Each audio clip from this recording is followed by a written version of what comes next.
Hello, good morning. Hello everyone, সবাই কেমন আছো? এক্সপ্লোর মামলার নতুন একটা ব্লগে সবাইকে ওয়েলকাম। তার আগে সবাইকে বলি একটা মিষ্টি মিষ্টি গুড মর্নিং। যেহেতু 2026 এটা আমার ফার্স্ট ব্লগ, তাই সবাইকে বলছি হ্যাপি নিউ ইয়ার। সবাই খুব ভালো থেকো, বছরটা যেন সবার খুব ভালো। 2026 এসেও আমি তোমাদের সাথে শেয়ার করছি 2025-এর ব্লগ, মানে এটা 31st ব্লগ, বছরের একদম শেষ। ব্লগটা ছাড়তে অনেকটাই দেরি হয়ে গেল, তবে কেন এত দেরি হলো সে কথা আমি তোমাদের সাথে অবশ্যই শেয়ার করবো। একটু জানো তো, কলকাতাতে এত ঠান্ডা পড়েছে যে আজকে ঘুম থেকে উঠেই দেখি 9টা বাজে। তাড়াতাড়ি ডোডোকে সোয়েটারটা পরিয়ে নিচে এসেছি। এসে দেখি কাজের মাসিমণি চলে এসেছে আর বাবাও বেরিয়ে পড়েছে ব্যাগ নিয়ে বাজারে যাবে বলে। আমি ঘরে ঢুকে দেখি সোনু আর ভুটু ঘুমাচ্ছে। ও সোনু আর ভুটুকে বলছি, সোনু হচ্ছে আমার বড় ননদের মেয়ে, ভুটু হচ্ছে আমার ছোট ননদের ছেলে। ওরা 31st এখানেই কাটাবে, সেই জন্য রাতে বাবা মার ঘরেই ঘুমিয়েছিল। তো ঘরের কাজকর্ম একটু করছিলাম, তো মা বললো ব্রেকফাস্ট বানাবো, একটু ময়দা মাখিয়ে দিয়ে এলাম আর সবজিও কেটে দিয়ে এলাম, মাই খাবারটা বানিয়ে নেবে। এই করতে করতে গেলে তো বাবা চলে এসেছে। তো বাবাকে খাবারটা দিয়ে সোনু আর ভুটু উঠে গেছিলো, তো মা ওদের খাবার দিয়ে দেবে বলেছে। আর আমি তখন মাছগুলো একটু ধুয়ে উপরে চলে এসেছি গরম জল নিয়ে, একটু শ্যাম্পু করে এসে আমার ঘরটা একটু গুছিয়ে নিলাম। জানো তো, এখন যাবো স্নানে, আজকে অনেক দেরি হয়ে গেছে। নর্মালি আমাদের বাড়িতে 11টার মধ্যে পূজা হয়ে যায়, কিন্তু আজকে যেহেতু ঘুম থেকে উঠতে দেরি হয়ে গেছে, তাই আজকে প্রায় 12টার কাছাকাছি বেজে যাবে। এদিকে মা খায়নি, না খেয়ে বসে আছে। ঘরে পূজা না হলে মা খেতে চায় না, আমিও না খেয়ে থাকি। তো চলো যাই, স্নানটা করে আসি, তারপরে এসে পূজা দিতে যাব। শ্যাম্পু করেছি না, তাই মাথায় গামছাটা বেঁধেই চলে এসেছি। খুব ঠান্ডা লাগছে জানো, গামছাটা খুলতে ইচ্ছা করছে না, ভিজা চুল তো। তো ঠাকুর ঘরে চলে এসেছি, ঠাকুর এখনো ঘুমাচ্ছে। আর মা দেখো আগের দিন ঠাকুরের এক সেট সোয়েটার পরিয়ে দিয়েছে আর এক সেট খুলে এখানে এই যে ধুয়ে দিয়ে গেছে। গাছের ফুলও তোলা হয়ে গেছে, এবার পুজোটা দিয়ে জানো তো 2026টা পড়তেই খুব বাজেভাবে আমার বছরটা শুরু হয়েছে। হঠাৎ আমার বোন অসুস্থ হয়ে পড়ে, যার জন্য আমাকে বাপের বাড়িতে যেতে হয়। তারপরে বাপের বাড়ি থেকে শ্বশুর বাড়িতে এসে একটু ফ্রি হয়ে তারপরে ভিডিওটা তোমাদের সাথে শেয়ার করলাম, যার জন্য একটু দেরি হয়ে গেল। কি রোদ উঠেছে দেখো। ঠান্ডার সময় এই ছাদেই একটু রোদ পাওয়া যায়, তাছাড়া রোদ পাওয়া যায় না। আর এই যে হাতে নিয়ে এসেছি দেখো, জল পড়ছে। দুটো বালতি, 3টে বোতল। হচ্ছে ঠাকুরের জল তুলবো তাই। এখন মানে 12টা 20 নাগাদ 20 হয়ে গেছে, তো মা পাম্প চালিয়েছে। এখন এই ঠাকুরের জল ওতে ভরে রাখবো। নিচে যাই, পূজা টুজা হয়ে গেছে, মানে রোদ্দুরে একটু দাঁড়াবো, চিরুনিটা নিয়ে যাই। মানে মা সব সবজি কেটে নিয়েছে, দেখো রান্নাও বসিয়ে দিয়েছে, চচ্চড়ি হবে।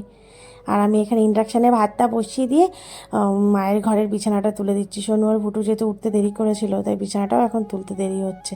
আর এখন প্রায় 1টা বাজতে যায়, আমি এখন একটু ব্রেকফাস্ট করে নিলাম। আর ভুটু স্নান করে বেরিয়েছে, মা স্নান করিয়ে দিয়েছে।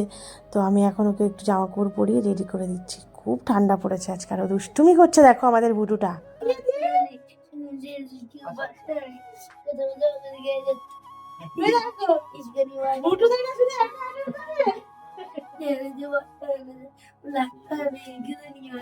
আমি একটু বেরিয়েছি, যাব একটু পার্লারে, একটু আইব্রো করার আছে। আমি দুপুরে আজকে খাইনি, কারণ আমার সকালের ব্রেকফাস্টে আজকে 1টার সময় করেছি, তোমরা তো দেখতেই পেলে। তো সুমনকে বললাম তুমি খেয়ে আসতে লাগো, তার মধ্যে আমি পার্লারে গিয়ে আইব্রোটা করে নিই। আর একটা আইলাইনার কেনা আছে, সেটাও কিনে নেবো। তো পার্লার থেকে বেরিয়ে রীতিমতো আমার জন্য দিল, কারণ ও ওয়েট করলে আমার কপালে খুব দুঃখ ছিল। ওয়েট করা একদম পছন্দ করে না, তারপরে তো শপিং করা আরও পছন্দ করে না, জোর করে নিয়ে যাচ্ছি তাই। যাচ্ছি একটু গড়িয়াহাটে।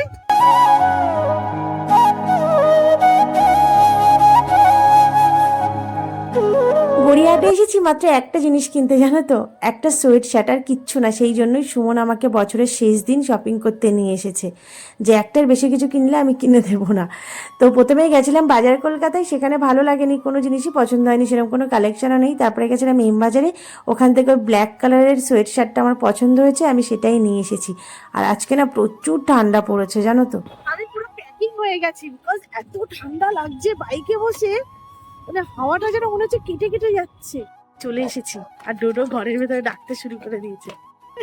আমি এখন উপরে যাচ্ছি, আর আমার সাথে সাথে আসছে দেখো, ওই দেখো, ওই যে গিনিপি। উপরে এসে আমি ফ্রেশ হতে গেছি, আর এইদিকে এসে দেখি পাপা আর ছেলেমেলে ঘুমিয়ে পড়েছে। খুব খিদে পেয়েছে গো, বাইরে সুমন খেতে বলেছিল, আমি কিছু খাইনি, একটু নিচে যাই কিছু খেয়ে চা আসি। করে দিয়ে আমি নিজে একটু খাবার খেয়ে এখন উপরে যাচ্ছি, জলের বোতলটা নিয়ে। আর ডোডোর জন্য এই সোয়েটারটা নিয়ে যাচ্ছি, পরিয়ে দেবো। সুমন ওকে নিয়ে নিচে চলে আসবে, আর আমি এখন যাবো আবার সন্ধ্যা দিতে। আজকে আর ভিডিওই ছাড়া হলো না। সন্ধ্যা দিয়ে ঠাকুর ঘুম পাড়িয়ে এখন যাচ্ছে নিচে। নিচে গিয়েও আবার অনেক কাজ, জানো তো, সন্ধ্যাবেলাটায় আমার। এখন প্রায় 8টা বাজতে যাই, ডোডোর খাবার গরম করছি, 8:30 বাজলেই ওকে খাইয়ে দেবো। সন্ধ্যাবেলা সব কাজ ছেড়ে বুটুকে রেডি করছি, ওকে রেডি করেই আমি রেডি হব। আজকে 31st পার্টি আছে ক্লাবে আমাদের, সেখানে যেতে হবে। যে ব্ল্যাক সোয়েট শার্টটা আমি এমবাজার থেকে কিনে নিয়ে এসেছি সেটাই পরে বেরিয়েছি, কেমন লাগছে আমাকে অবশ্যই কমেন্ট করে জানিও।